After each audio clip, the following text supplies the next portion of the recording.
चलिए जी स्टार्ट करते हैं। तो हम लोग अभी है ना, ये बुक हमने शेयर किया था ग्रुप में आप लोगों से। तो इस बुक के हमने लास्ट टाइम 18 क्वेश्चन सॉल्व किए थे।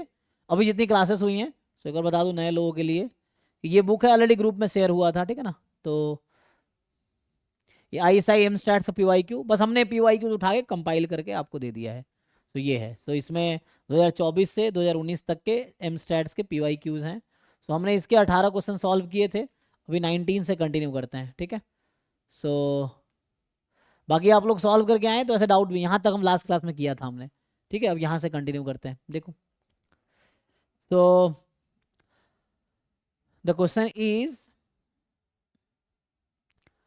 Suppose that x1 x2 xn are, है ना, IID random variable with PDF आपको दे रखा है एक्सपोनेंशियल लैम्बडा, ठीक है। एंड y है x1 plus x2 up to xn, ठीक है, sum of this. Then the conditional distribution of xn given y, I think ये थ्योरम है डायरेक्टली, है ना। ये तो डायरेक्ट थ्योरम है, आप अगर याद हो आपको, अदरवाइज नहीं तो प्रूव करना पड़ेगा आपको। अगर this is direct theorem, given y is 1,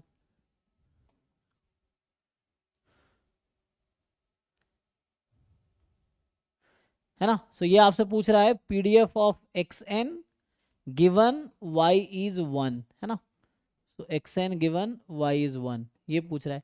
this is direct theorem, इसमें मुझे कुछ करना नहीं, मुझे थ्योरम तो याद ही है मुझे, तो है ना, कि ये कि एक्सपोनेंशियल है।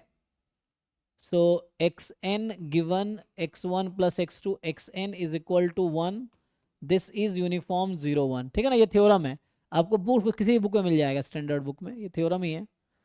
तो प्रूफ भी कर सकते हैं हम लोग, ठीक है ना। कंडीशनल है ना ये, दिस इज कंडीशनल डिस्ट्रीब्यूशन।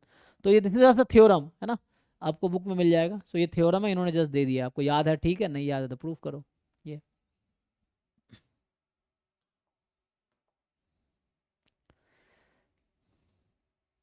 इसमें देखिए, सो नेक्स्ट है कि x1 x2 dot dot dot be a sequence of random variable such that each xi का मीन 1 है, ईच xi का वेरिएंस 1 है। कोवेरियंस xi xj का हाफ है जब i डिफरेंट है j से, बिकॉज जब i इक्वल होगा j के तो कोवेरियंस वेरिएंस के इक्वल होता है ना। z आपका Zn है 1/n, मतलब Zn is x bar. So they are asking you to find variance of Zn as n tends to infinity. निकाल पाएंगे? आसान है ना।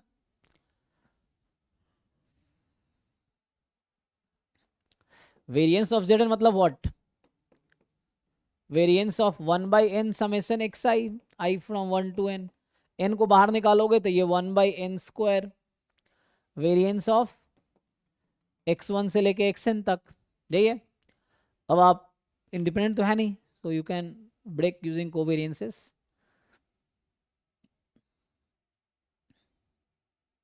ठीक है जी, अब इसको ओपन करो। So variance of x1 plus variance of, या अगर इसको ऐसे ब्रेक करूं, सो ये कुछ ऐसा हो जाएगा 1/n double summation covariance of xi xj, i from 1 to n, j from 1 to n, यही तो होता है। जब i j इक्वल है तो वेरिएंस हो जाएगा। So this expression is equal to this. Agree करते हैं आप लोग? देखिए, so now how will you find this? So ये है ना, so you have two things, ये जो बता रखा है ना, वेरिएंस 1 है, अच्छा ex भी बता रखा है।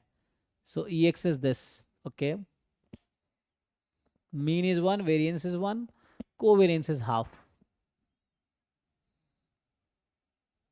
Even you can consider some example, आप कोई एग्जांपल भी ऐसा ले सकते हो and then still you can work.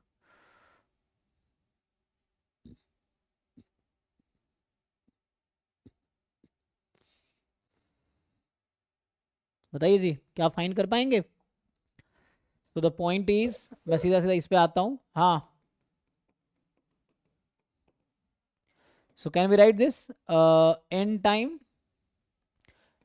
Time variance of x1, because they are IID, IID है, IID का तो पता नहीं, मतलब they all have same variance, at least this I can say, they all have same variance, so variance of x1 plus variance of x2 plus variance of x3 and so on, so n time variance of x1, and now the covariance between है ना, each. सो यहाँ आएगा या तो double summation ले लो, double summation covariance between x i, ये covariance between x i x j, now i is different than j, I from 1 to n, j from 1 to n. Okay, and this quantity is given to you is half. Okay, so you find this double summation. Just I'm finding this sum only, है ना. So ये आ जाएगा n time variance of xi is 1, so n plus, and you open this summation, this quantity is half, so you add half as many times. So how many terms are there? I from 1 to n, j from 1 to n, except I is equal to j.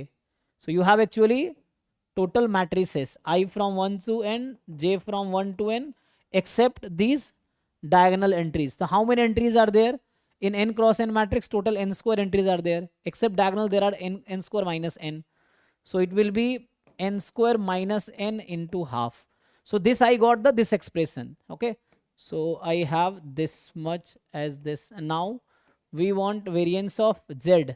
So zn is something like variance of x bar, and that is 1 by n square times this quantity. Okay, so 1 by n square times n plus n square minus n by 2. Now can you find value as n tends to infinity? Tell.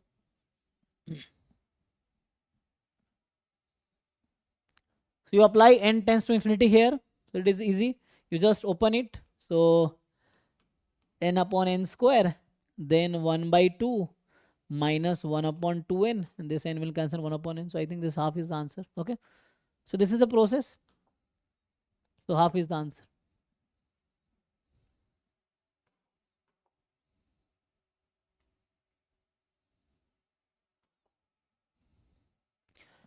Now what is the probability? A given B probability is 0.4. A complement given B complement is 0.6. Then the two equations are sufficient to find. So what can you find? Just you try. So क्या कर सकते हैं? Sir मेरा D आ रहा था. अच्छा, तो A intersection B आपका आ जाएगा 0.4 इंटू प्रोबेबिलिटी ऑफ B, है ना, यहाँ से निकालेंगे. So A complement intersection B complement upon probability of B complement is 0.6, cross multiply कर सकते हैं. सो ये होल कॉम्प्लीमेंट लेंगे, यूनियन हो जाएगा. So 1 minus probability of A union B is equal to 0.6 into 1 minus probability of B, यही आ जाएगा. Okay, so now what we can find. So A union B का फॉर्मूला यूज कर लेंगे. So from here will get A union B as, ठीक है, सो 1 minus 0.6 मतलब 0.4, ठीक है, इसको भेज रहा हूँ, इसको भेज रहा हूँ, प्लस 0.6 PB, ये आ जाएगा. सर यहाँ से प्रोबेबिलिटी ऑफ ए आएगा 0.4, है ना. तो ये हमें यहाँ तक पता चल गया. So we have these two conditions. अब आप A यूनियन B लगा लेंगे जैसा आप कह रहे हैं, तो उससे आ जाएगा P of A union B, PA plus PB minus PA intersection B. So A union B आपको पता है कि 0.4 प्लस 0.6 इंटू PB, PA, अच्छा PA हमें नहीं पता है ना. ओके, अच्छा PA आप कैसे निकाल रहे हैं? इसके फॉर्मूला यूज करके A यूनियन B से ना. हाँ सर, वही जो मैं कर रहा हूँ वही यहीं से आ जाएगा ना. ठीक है, एक मिनट देखते हैं. सो PA प्लस PB माइनस इसकी वैल्यू लिख देंगे, तो वहां से 0.4 PB. Now what you have, so PB minus 0.4 PB, है ना. तो देख लो 0.6 PB, यहाँ भी 0. आंसर सो PA कितना आ गया? 0.4 आया जी, देखो.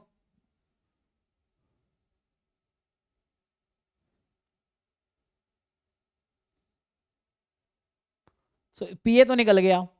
अब PA तो निकल गया, बट PB कैसे निकलेगा, है ना. सो PA अगर आप यहाँ पुट भी कर दोगे तो भी PB नहीं निकल पाएगा यहाँ से, है ना.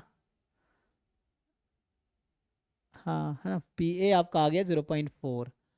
अब PA पुट कर दो, यहीं पुट कर दो, तब भी P दोनों तरफ इक्वल हो जाएगा, लेकिन PB निकलेगा नहीं, है ना जी, देख लो. सो PA निकलेगा, PB नहीं निकलेगा. ठीक है, D is the correct option. So PB you can not find explicitly.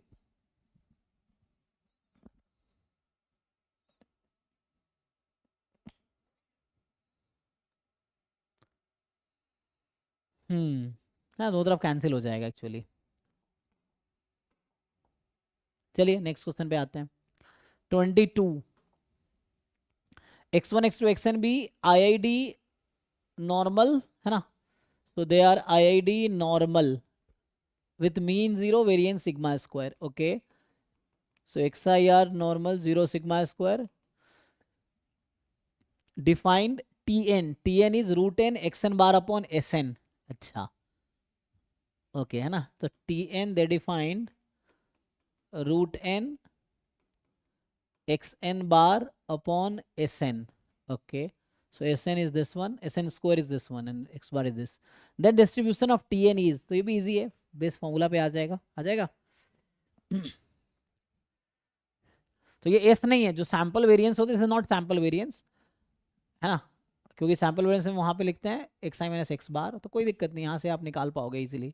So since आपको पता है कि x i is normal 0 sigma square, so x i upon sigma is normal 0 1, so x i upon sigma whole square is chi square 1 summation x i upon sigma whole square i from 1 to n is chi square n। यहाँ तक तो ठीक है। And now x बार के बारे में सोचो, so x bar is just normal 0 and sigma square by n, right. So x bar upon sigma by root n, this is normal 0 1 now है जी। अब इन दोनों क्वांटिटी को आप, सो ये क्या है, this is what according to their term, इसको अगर मैं लिखूं तो ये हो जाएगा n s square n s n square upon sigma square, ऐसा लिख सकते हैं। So n s n square upon sigma square is chi square n, और यहाँ root n x bar upon sigma is normal 0 1, तो हो गया काम है ना। सो ये जो क्वांटिटी मुझे दिया हुआ था इसको मैं ऐसा लिख सकता हूँ, root n x n bar upon sigma upon root under n s n square upon sigma square. एक मिनट, तो कितना एक्स्ट्रा लिखा है हमने, जस्ट सिग्मा से मैंने डिवाइड किया। और n, हाँ अरे बाई एन और होगा सर है। हाँ, एक बैलेंस करने के लिए एन कर देंगे जी, सही है। यस तो नाउ इट इज नॉर्मल 0 1, ठीक है जी। तो ये आ जाएगा अब काई स्क्वायर एन अपॉन, एन है ना, तो कितना हो गया ये t n, p n yes तो ये आ गया।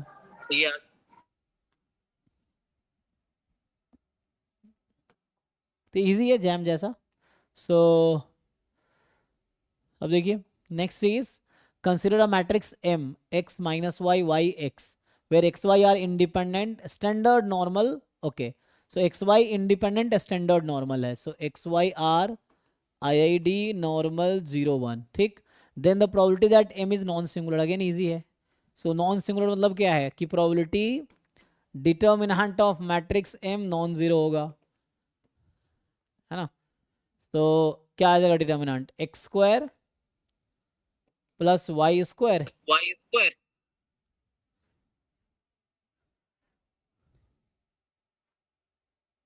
निकालो।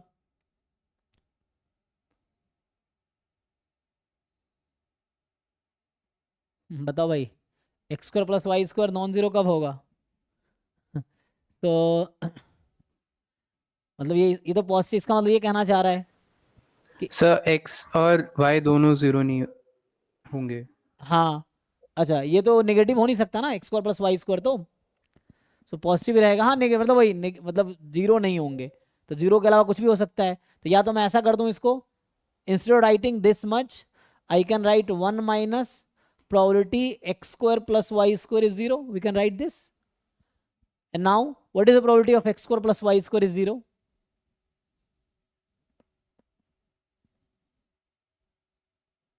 What is the probability of x square plus y square is equal to 0? This is a curve, you know, the probability along a curve in 2 dimension is 0, like probability at a point in 1 dimension case is 0 in case of continuous random variable. So यहाँ पे ये 0 हो गया, तो 1 minus 0 answer is 1। Check कर लो।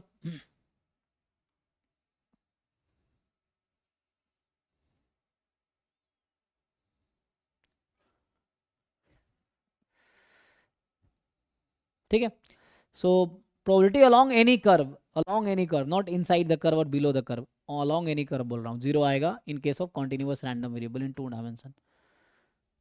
Equivalently है ना, probability at a point in 2 dimension is 0. कह रहा है कि let u be the point chosen uniformly at random from the unit circle. अब यू भी एक पॉइंट है, तो you are choosing at random from the unit circle. Okay, तो यू भी ये एक्सिस है. सो इस है ना, ये हालांकि यूनिफॉर्म नहीं दिख रहा है, ठीक है. सो यहाँ पे हमारे पास ओरिजिन है एंड रेडियस इसका 1 है. So you are choosing a random point from the unit circle. अच्छा, सर्कल की बात कर रहा है ना, तो अच्छा सर्कल तो ये है ना, एक मिनट, तो ये इनसाइड नहीं बात कर रहा है, दे टॉकिंग अबाउट सर्कल है ना, on the point. So variance of you क्या, वी क्या होगा. ओके, तो कहने का मतलब ये है मेरा कि you are choosing a point on this circle, कहीं भी हो सकता है ना. तो पूछ रहा है कि क्या प्रोबेबिलिटी है वेरिएंस ऑफ यू का. तो आपको पता है यूवी का ज्वाइंट पीडीएफ क्या होगा. Point chosen uniformly at random from the unit circle.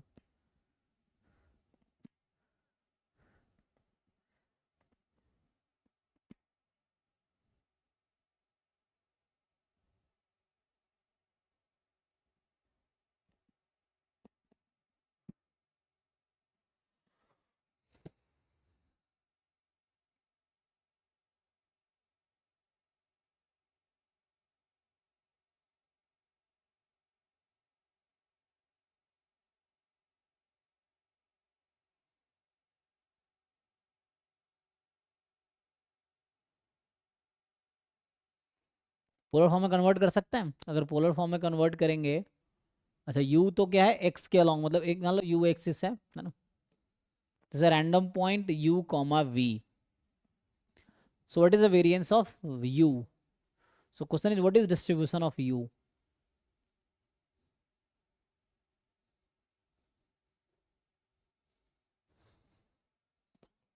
यहाँ आपके पास यूज होगा, इधर -1 है, इधर v आपका 1 है, इधर मतलब u है ना, ये u एक्सिस बोल रहा हूँ, v एक्सिस है, तो u will take these values and so on this values. ठीक है. सो पूछ रहा है वेरिएंस क्या होगा, व्हाट इज वेरिएंस.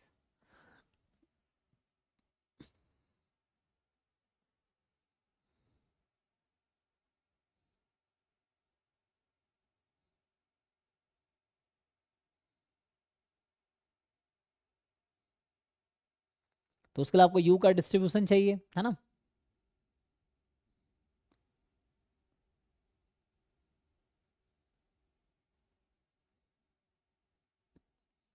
तो मुझे ये बताइए, अगर यहाँ पूछा जाए, मैं u को लिख सकता हूँ है ना, r cos theta, and v को लिख सकता हूँ r sin थीटा, राइट.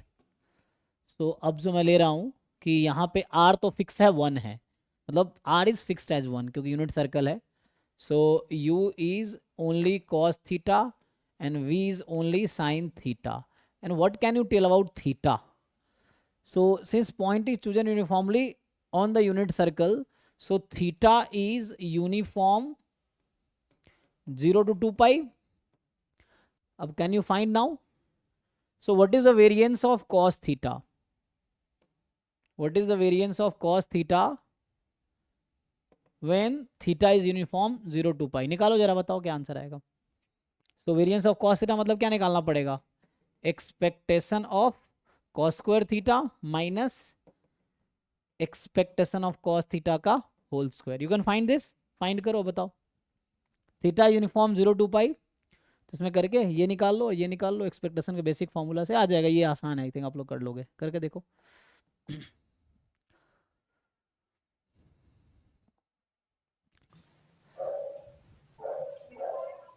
ठीक है जी. So next is suppose that we choose 2 cards.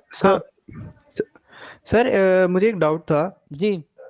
Sir. वो हम जो प्रीवियस वाले क्वेश्चन में हम उसको डायरेक्टली -1 से 1 का यूनिफॉर्म डिस्ट्रीब्यूशन नहीं कंसिडर कर सकते यू को? नहीं, बिकॉज में दिक्कत ये है कि they are not on the line है ना, they are not on the line uniformly. Uniform तो नहीं है, ये इस तरह से मूव कर रहा है. सो यहाँ का पॉइंट है आई थिंक यूनिफॉर्म नहीं बनेगा, ठीक है ना, यूनिफॉर्म 0 1 नहीं होगा। उसकी वजह ये है, तुम देखो उससे करके आंसर नहीं आएगा, है ना, क्योंकि ये बोलने का मतलब है कि यू आर सेइंग कि theta is uniform 0 to 2 pi, so then cos theta is uniform -1 to 1, is it? अब ये प्रूव करके देखो, मतलब what you are saying means this. So question is it true, transformation लगा के देखो, ऐसा होगा?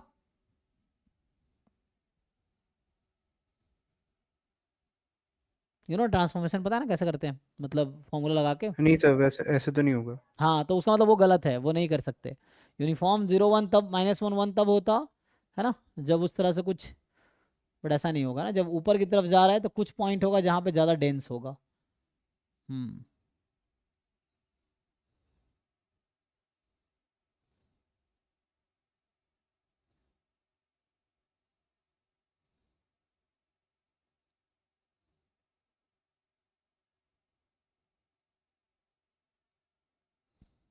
इससे आएगा आंसर, है ना, उससे नहीं आएगा, इससे आंसर आएगा। ठीक है, इससे करके देखो, अभी करके देख लो। You find variance of this y, है ना, वेरिएंस ऑफ कॉस थीटा, है ना, ये I think this may not work. ठीक है,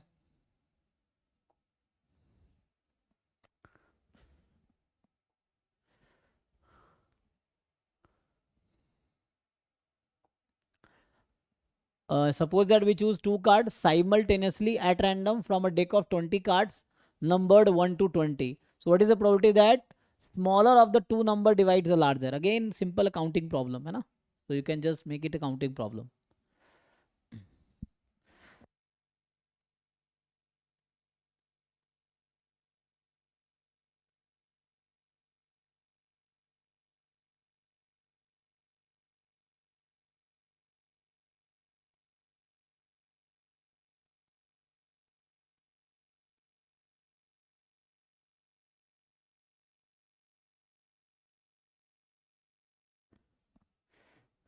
हाँ जी, so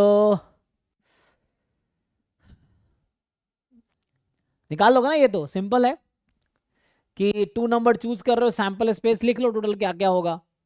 यू आर चूजिंग, है ना, 1 2 1 3 and so on, make it all pair 120 and so on, है ना, जो भी पॉसिबिलिटी होगा इसको हटाओ यहाँ तक।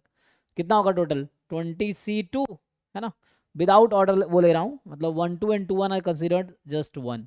ठीक है, ये हो जाएगा सैंपल स्पेस में। एंड देन पूछ रहा है कि क्या probability smaller of the two number divides the larger. अब काउंट कर लो वैसे आउटकम्स कितने हैं, कि स्मॉलर जो है डिवाइड्स द लार्जर वन, तो जैसे ये तो पहला वाला सब आ जाएगा, smaller divide the larger one. फिर बाहर लोगो 2, तो 2 4 लेना पड़ेगा, 2 6 लेना पड़ेगा। You just count the outcome, number of favourable outcome और टोटल आउटकम्स। टोटल आउटकम ये है और फेवरेबल, ट्राई करो, नहीं होता फिर पूछो, ये है। तो जस्ट बेसिक काउंटिंग प्रॉब्लम है। इसको देखो क्या है ये। सो ये बोल रहा है कि x be the random variable with PDF displayed in the following, है ना, pdf is a function, area below the pdf is 1, total area below the pdf is 1। so इस तरह से आ जाएगा, तो ये आपको दे रखा है। so match the following random variable with their respective probability density function। तो ये x का pdf है जी, ठीक है जी, तो आपको x का pdf ऐसा कुछ दिया है ना, this is a pdf of x। so x + 3 के pdf में क्या चेंज आएगा, तो यू नो x का pdf जो भी है, x + 3 का जो pdf होगा, so let's say y I choose x + 3, तो fy of y is fx of x into dx upon dy, monotonic function है इसीलिए। तो fx और यहाँ से x की वैल्यू निकालोगे, तो y - 3, fy of y is fx y - 3 और dx upon dy तो 1 ही हो जाएगा। सो ये आएगा। सो अगर ये फंक्शन ग्राफ है fx का, मतलब ये समझ लो, या fx ऑफ y का ग्राफ है, लेट से ये x रखना चाहो रख लो। सो fx एट y - 3, तो जब y को मैं y - 3 से रिप्लेस करूंगा तो क्या चेंज आता है, ये आपने फंक्शन में पढ़ा होगा लोकल, मतलब बेसिक 11th 12th क्लास में, कि जब हम x को y - 3 से रिप्लेस करेंगे तो क्या होगा। ये fy का ग्राफ है, ठीक है ना। तो सो एक्स का सपोर्ट जो भी है यहाँ पे, एक्स का सपोर्ट क्या है, मान लो अभी -10 से 10 दिख रहा है, तो एक्स का सपोर्ट अभी -10 से 10 दिख रहा है, तो x+3 का जो सपोर्ट होगा वो आपका यहाँ 13 आ जाएगा या -7 आ जाएगा, है ना, एंड देन जस्ट y-3 हो जाएगा. सो graph will shift 3 unit right side, है ना. तो graph will shift 3 unit right side. तो देखो x+3 का क्या होना चाहिए, सो graph 3 unit right side shift हो जाएगा.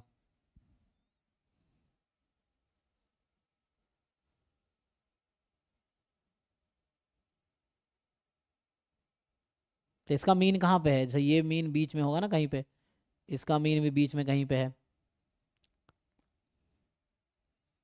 जैसे वहां से हमें क्या दिख रहा है, ऐसे मैं अगर बताऊं, यू कैन जस्ट चेक ना. जैसे यहाँ पे मुझे दिख रहा है मीन इन सेंस, मीन नहीं बोल मैं, ये जो नंबर है ये 0 को टच कर रहा है, यहाँ पे ये 0 को है. तो एक में क्या होगा, 3 यूनिट राइट साइड शिफ्ट होगा x+3 में, एंड दूसरे में 3 यूनिट लेफ्ट साइड शिफ्ट होगा. सो आपको ये बताना है कि क्या चेंज आएगा. सो विच वन इज, बताइए आप लोगों को क्या लग रहा है.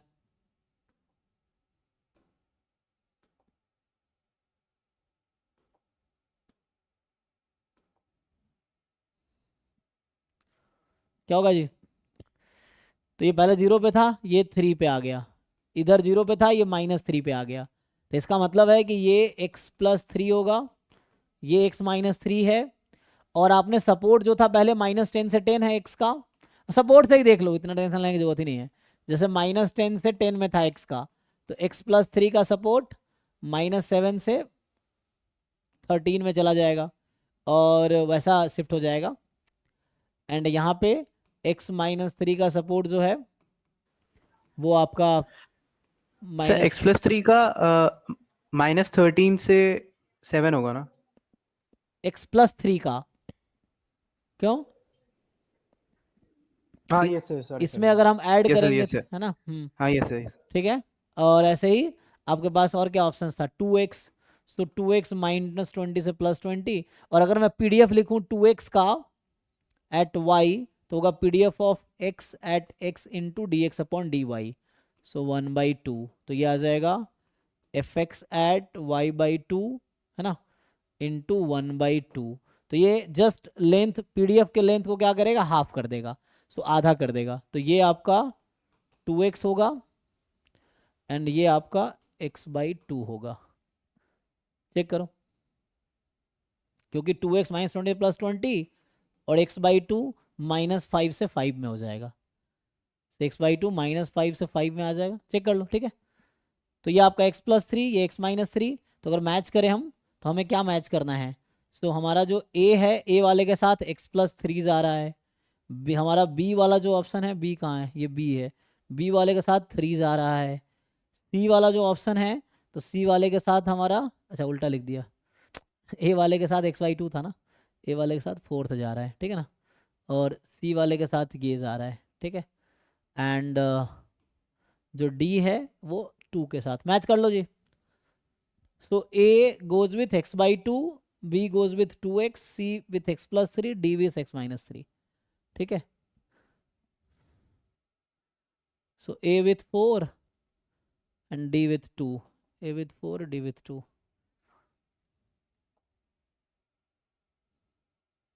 मतलब 1 with 4, d with 2, ये होगा.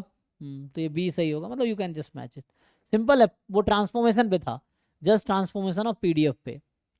अब ये आपके पास रिग्रेशन का क्वेश्चन है कि suppose that we want to fit the regression model y is equal to β1x plus β2x², है ना.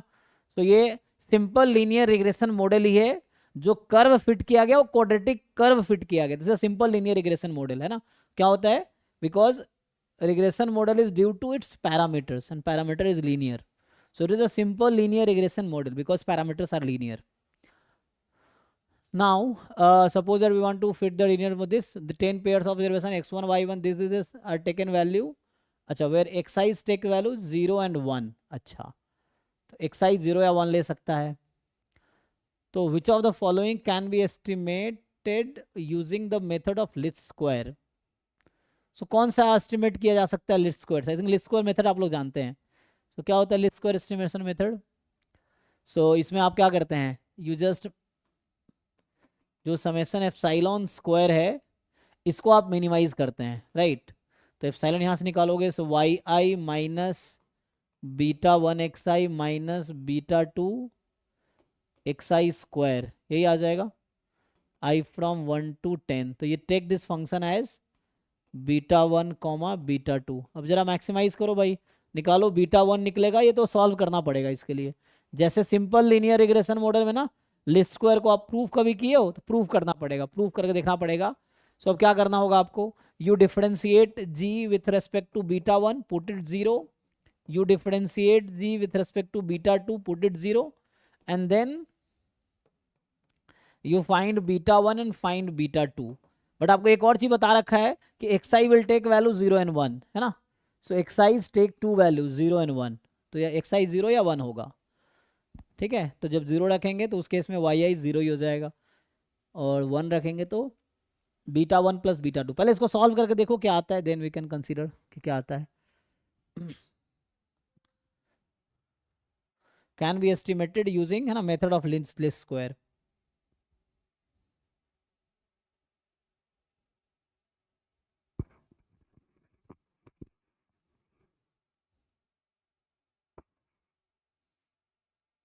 कर सकते हो सॉल्व? बताओ, इसको सॉल्व करके बताओ, डिफरेंशिएट करो, बताओ क्या आएगा।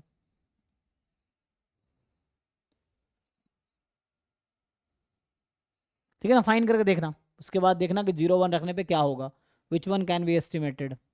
सो किसकी वैल्यू निकाली जा सकती है ना, सॉल्व करके देखो, नहीं तो फिर मुझसे पूछो तो मैं सॉल्व करूंगा। यू कैन आस्क डाउट, जैसे आज जो भी डिस्कस कर रहा हूँ नहीं हो रहा है तो कल पूछो फिर से, तो उसको आप डाउट पूछ सकते हो अगर ट्राई करके आओगे तब, क्योंकि एग्जाम तो आपको ही देना है। तो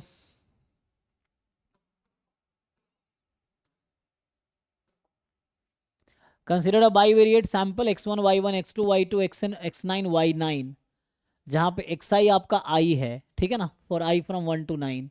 the least square regression line for this data set is obtained as this. अच्छा, ये लिस्ट स्क्वायर आपको लाइन दे दिया एस्टिमेट करके कि y is equal to 3 + 2x, है ना? तो ये सिंपल लीनियर रिग्रेशन मॉडल जो होता था ना कि बीटा, है ना, अल्फा प्लस या beta naught plus beta 1x, so ये है।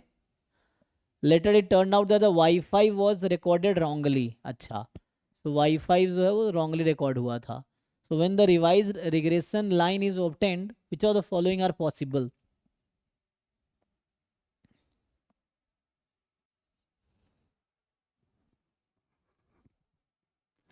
ठीक है ना, सो वाई-फाई क्या होता है, रॉन्गली रिकॉर्ड हुआ था। तो जब revised regression line is obtained, ठीक है, so which of the following are possible? Intercept can change but slope cannot, slope can change but intercept cannot, both intercept and slope can change, neither intercept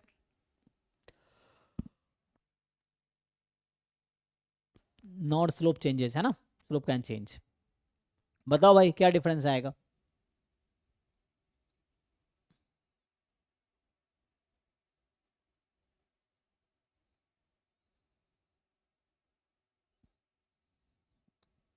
तो आपको याद है इसमें जो है beta not का एस्टिमेटर क्या होता है, लिस्ट स्क्वायर एस्टिमेटर, और बीटा 1 का लिस्ट स्क्वायर एस्टिमेटर क्या होता है, ये था ना SXY/SXX।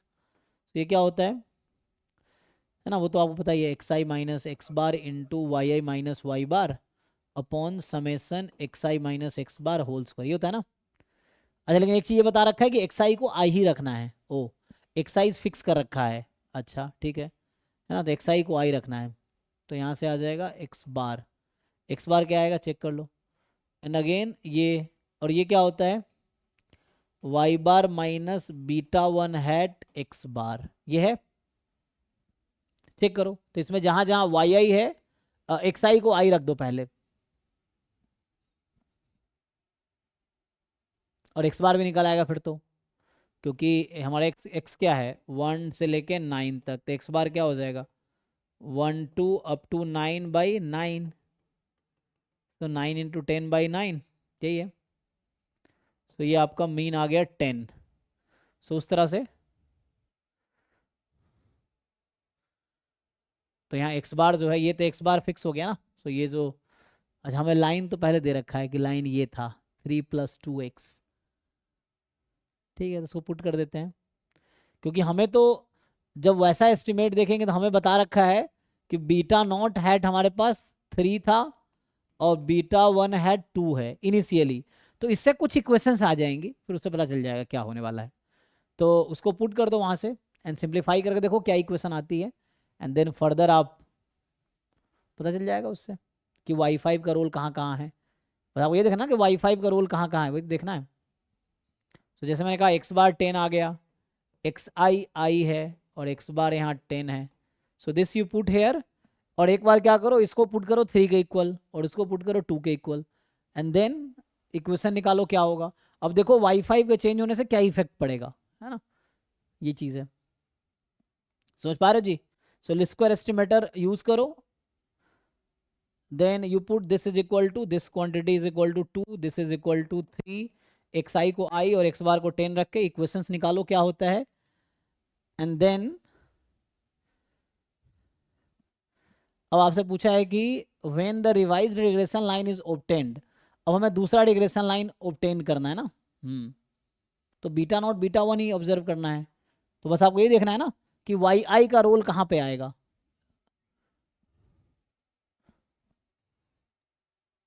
आई थिंक उसमें भी रहेगा ना, वहाँ तो होगा। तो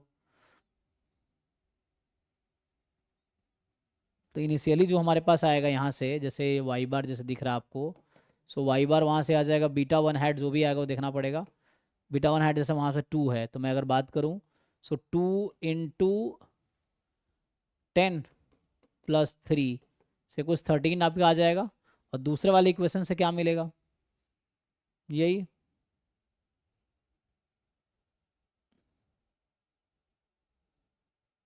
ठीक है जी, तो यहाँ से क्या मिलेगा, बीटा 1 है 2 इज इक्वल टू, अब summation i - 10 i from 1 to 9, ठीक है, into y i minus y bar, ऐसा आएगा, upon x i minus x bar तो निकालना आसान है, i - 10 का whole square, i from 1 to 10 1 to 9, इसको ओपन कर लो क्या होगा।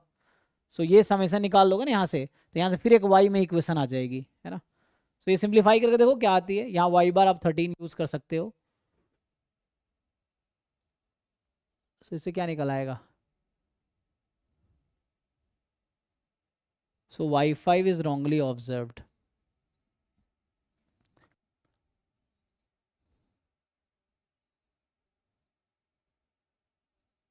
ना ठीक है, उससे तो इक्वेशन आ जाएगा हमारे पास, बट मुझे ऐसा लग रहा है ना यहाँ पे क्या हो रहा है कि y बार तो यहाँ भी है ना। So if you change y5 तो it will change y bar accordingly, और यहाँ भी y i है तुम्हारे पास। सो आई थिंक दोनों को चेंज होना चाहिए, देखो। यस सर, मुझे भी वही लग रहा है। मतलब बिकॉज y का रोल तो यहाँ भी है, तो न्यू जो बीटा डैश आएगा, if you change y5 this will change भी रिफ्लेक्ट हेयर, एंड चेंज यहाँ भी रिफ्लेक्ट होगा ऐसे तो। लेकिन ये पता है आपको कि अगर कोई एक ऑब्जर्वेशन को शिफ्ट करने से चेंज करने से मीन तो चेंज हो सकता है। तो मीन चेंज हो सकता है, मतलब ये मैं कहना चाह रहा हूँ कि जो वहाँ पे वाई आई माइनस वाई बार है, सो क्या ऑब्जर्वेशन चेंज करने से इसमें चेंज आएगा कि चेंज सेम ही रहेगा। फॉर एग्जांपल जैसे मैं बात करूँ कि यहाँ 1 2 है अभी जैसे एग्जांपल के लिए, तो इसमें क्या होगा, समेसन है ना, वहाँ पे जो भी नंबर्स हैं वो तो रहेगा, तो उससे देखना है, तो सॉल्व करके देखना पड़ेगा ना, उसको खोलना पड़ेगा, you have to open that, तो पता चलेगा कि इसमें चेंज आएगा कि नहीं आएगा। मतलब हमें तो मेनली हमारा टर्म ये है, we have to see that कि वाई5 के चेंज से किस में चेंज आएगा। सो क्या यहाँ पे चेंज आएगा, ये देखना, यहाँ तो मुझे लग रहा है चेंज आएगा ड्यू टू दिस, और यहाँ पे टर्म्स कुछ ऐसा है ना, ये जो बीटा 1 हैट है दिस इज, है ना, x i minus x bar into y i minus y bar upon summation x i minus x bar whole square. अब आपको देखना है कि जब मैं y5 चेंज करूंगा तो क्या इसमें चेंज आएगा, तो इस क्वांटिटी में विल इट चेंज और will it remain same even if you change y5, ये देखना है। अगर y5 को चेंज करने से इस पर कोई इफेक्ट नहीं आता है then there is no problem, है ना, देन इट विल नॉट, ये बीटा 1 हैट था। तो इसको ओपन करके देखो, मैं बोल रहा हूँ इसको आई रखो, इसको 9 रखो, 10 रखो, देन ओपन करो एंड देखो वाई5 से क्या रोल आएगा चेंज में, ठीक है ना।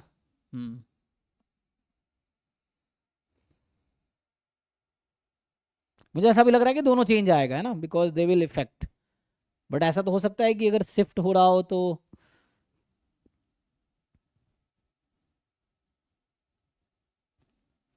चेंज ना आए, है ना। यहाँ हो सकता है कि ये इफेक्ट मतलब डिफरेंस है ना, ड्यू टू डिफरेंस वो मैनेज हो जा रहा हो जो हम चेंज कर रहे हो।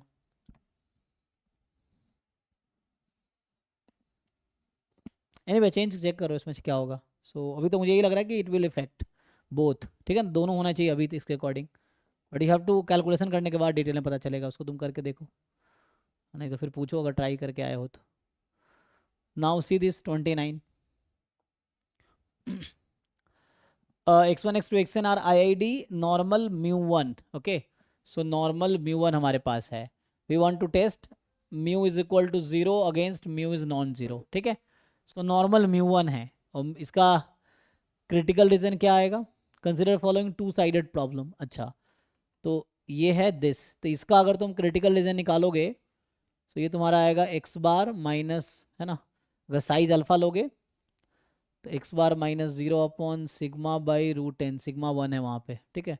सो 1/√10 this is more then some के, अगर साइज अल्फा का लोगे so this is Z alpha, है ना।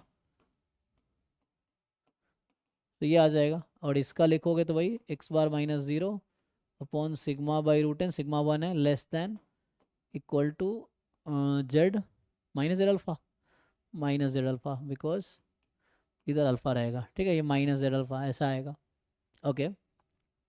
सो नाउ, है ना, क्योंकि इसका क्रिटिकल रीजन इस साइड होगा और पहले वाले क्रिटिकल रीजन इस साइड होगा, यू नो, क्योंकि ये नॉर्मल म्यू जो है क्या है, मोनोटोन लाइक्लीहुड रेशियो प्रॉपर्टी को सेटिस्फाई करेगा, it is part of exponential family, तो एक्सपोनेंशियल फैमिली में है, सो अल्टरनेटिव है ना विल डिसाइड दिस। तो ठीक है, तो क्रिटिकल रीजन ये आ जाएगा।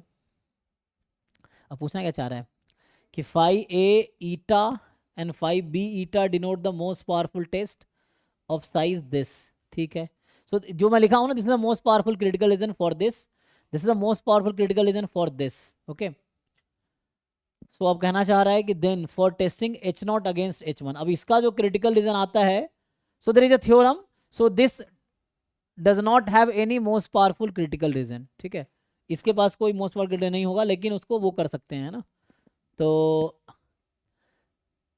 ये क्या होता है क्रिटिकल रीजन इसका, x bar minus mu upon σ/√10 mod more than equal to z alpha by 2, यही क्रिटिकल रीजन है इसका, ओके।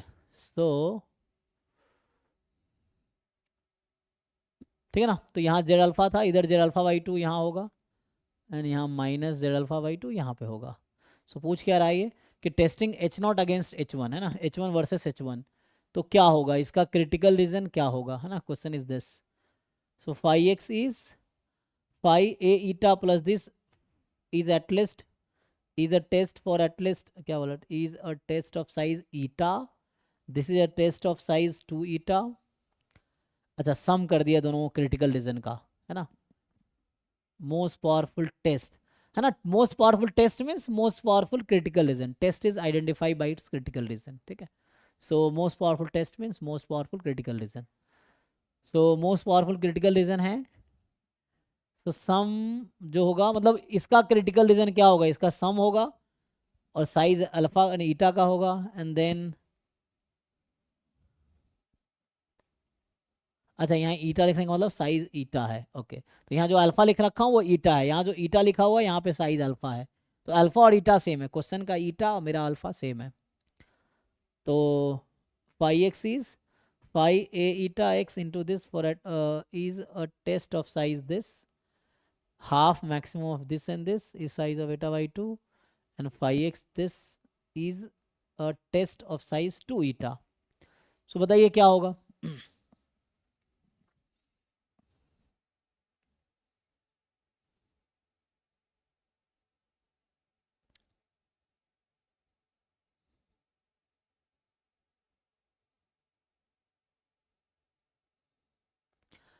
तो अगर ठीक से ग्राफ देखो तो आपको ये समझ आएगा, ठीक है ना, मैं फिर से रिपीट कर रहा हूँ ग्राफ। तो होगा क्या, इधर है z अल्फा बाई टू, तो ये z अल्फा बाई टू, और यहाँ सिमेट्रिकली है ना, मतलब मान लो सिमेट्रिक है, so minus z alpha by two, तो इधर अल्फा बाई टू है, ठीक है ना। So this is the critical region for, किसका होगा, इसका होगा, ऑफ साइज अल्फा। अब जैसे यहाँ पे आप ले रहे हो z अल्फा, तो ये अल्फा हो जाएगा, और यहाँ ले रहे हो माइनस z अल्फा, तो ये अल्फा हो जाएगा, जो कि उसका ईटा है। सो ये अल्फा, ये alpha. If you are adding both critical region, तो ये वाला क्रिटिकल रीजन इस वाले का है, ये वाला क्रिटिकल रीजन इस वाले का। If you are adding both critical region, तो क्या करेगा ये, तो ये साइज अल्फा और ये साइज अल्फा, तो डी ऑप्शन जो आपको दिख रहा है ना, इसका साइज अल्फा जो कि ईटा है, साइज ईटा और साइज ईटा, तो दोनों मिलकर क्या करेगा, साइज 2 ईटा हो जाएगा। सो ये ऑप्शन करेक्ट होना चाहिए, ठीक है। डी वाला, कि इन दोनों क्रिटिकल रीजन को आपने इंक्लूड कर लिया, दोनों को ऐड कर दिया। So this critical reason plus this critical region, so both will make a critical reason for this, but size will not be alpha, it will be 2 alpha, because यहाँ probability alpha है, यहाँ भी alpha है, तो दोनों मिलके 2 alpha हो जाएगा, ठीक है। देख लो, तो इसलिए डी ऑप्शन करेक्ट होगा। एंड यहाँ पे देखो, लेट 5 बी द, अच्छा टाइम है कि खत्म हो गया, ओके ठीक है, अभी के लिए लास्ट क्वेश्चन ही होगा कि नेक्स्ट बैच का टाइम है। तो let 5 denote the probability density function of the, आप खुद सॉल्व करके आओ, आगे पूरा बुक जितने 4-5 बुक भेजे ग्रुप में, सबको सॉल्व करके कंप्लीट करो जितना ज़्यादा कर सकते हो, क्योंकि जितना प्रैक्टिस करोगे उतना तुम्हारा कॉन्सेप्ट स्ट्रॉन्ग रहेगा। सो 5 denote the probability density function of the standard normal distribution, ठीक है। नॉर्मल 0 1 का हम जानते हैं ऑलरेडी, ये CDF है, अच्छा PDF है यहाँ पर, not CDF, it is a PDF, ठीक है। 5 इज द PDF।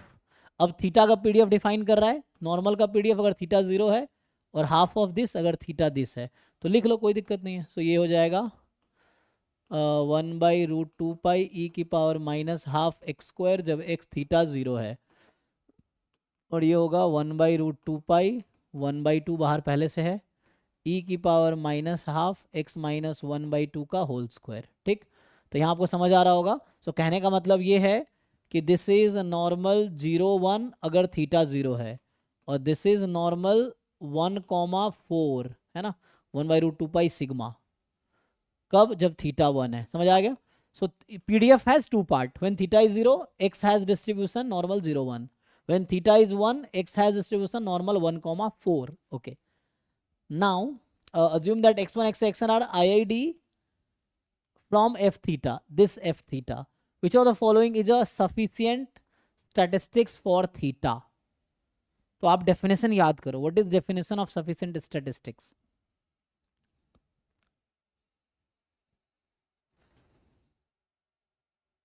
थीटा के यहाँ दो ही वैल्यू है ना, थीटा या तो 0 होगी या 1 होगी, ठीक है।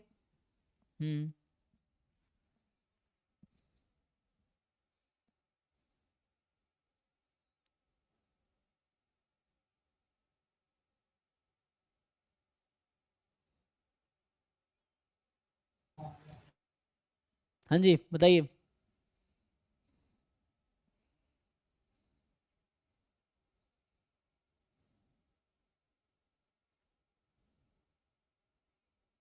एक तो था कि है ना, conditional distribution of given T, जो भी सफिशिएंट एस्टिमेटर है, this is free of theta, एक तो ये अप्रोच है जो कि यहाँ मुश्किल होगा। दूसरा तरीका है फैक्टराइजेशन थ्योरम, फैक्टराइजेशन से you write the likelihood function, है ना, so you write the likelihood function,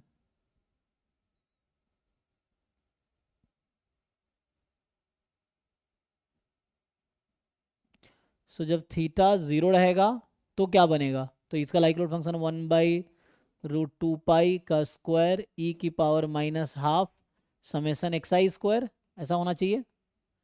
and when theta is 1 क्या होगा, अगेन 1/√2π, अच्छा साइज n है ना, पावर n होगा, ठीक है ना, पावर n 1/2 की पावर n e की power minus half summation xi minus 1 whole square, यहाँ 2 to 4 है तो इसको 8 कर दो, तो इस तरह से बनेगा।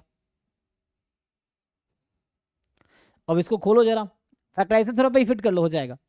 फैक्टराइजेशन थ्योरम पे इसको फिट करोगे, लेकिन इसमें क्या है, थीटा 0 और थीटा 1 है ना। सो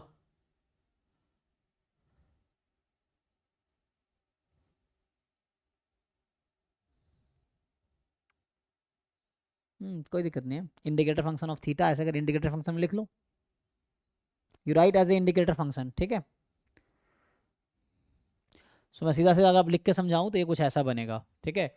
सो लाइक्लीहुड फंक्शन जो लिख रहा था, so it will be indicator function जैसे था ना 1/√2 की पावर n e की power -12 summation xi square indicator function when theta is 0 into, इसी में प्रोडक्ट होगा 1/√2 की पावर n 1/2 की पावर n e की power -1/8 summation xi -1 whole square i from 1 to indicator function theta is equal to 1, ठीक है।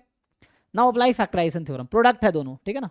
तो ये पता है आपको, ये 1 कब होगा, जब ऐसा होगा 0 otherwise, this is 1 when theta is 1, 0 otherwise, तो प्रोडक्ट में आ गया। खोलोगे तो यहाँ समेसन xi स्क्वायर क्रिएट होगा, यहाँ खोलोगे तो समेसन xi स्क्वायर और समेसन xi दोनों क्रिएट होगा, तो इसीलिए आंसर ये बनेगा, ठीक है। देख लो यहाँ से जब खोलोगे ना a minus b whole square, तो यहाँ e की पावर समेसन xi स्क्वायर भी होगा इंटू e की पावर समेसन xi भी होगा।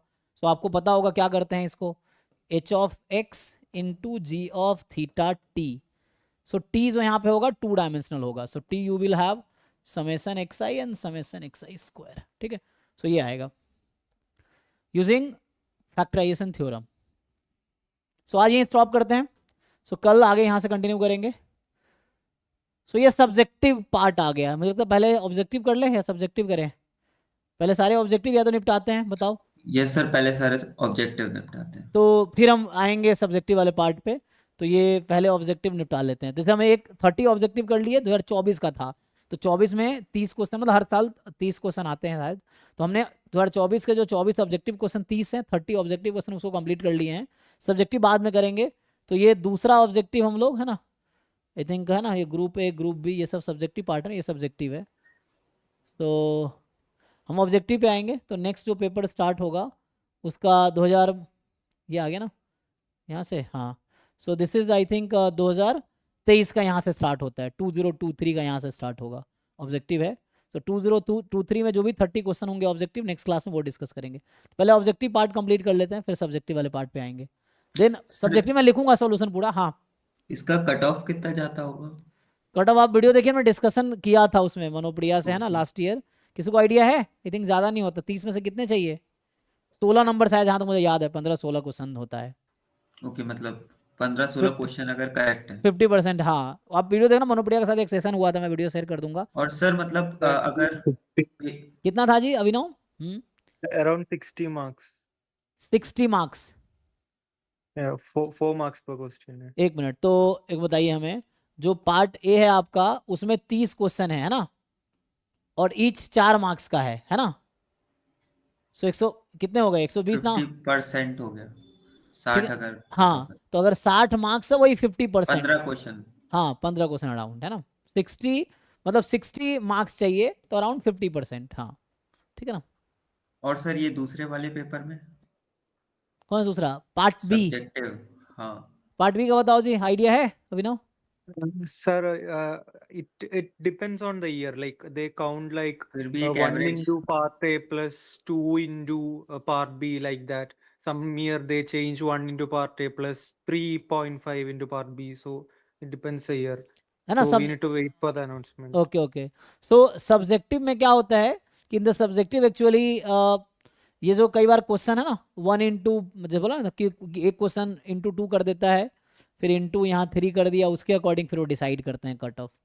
सो आप देखो, आप अपना बेस्ट परफॉर्म करो, यही हो सकता है, फिर वो जो बेस्ट सबसे ज़्यादा परफॉर्म करेगा उसके अकॉर्डिंग मेरिट निकल आएगी, है ना। सो आपके हाथ में यही, आप ये सोचने के बजाय कितना मुझे लाना है, instead of think of getting 100% if you can, ठीक है। ओके जी, थैंक यू, कल मिलते हैं फिर सेम टाइम पे।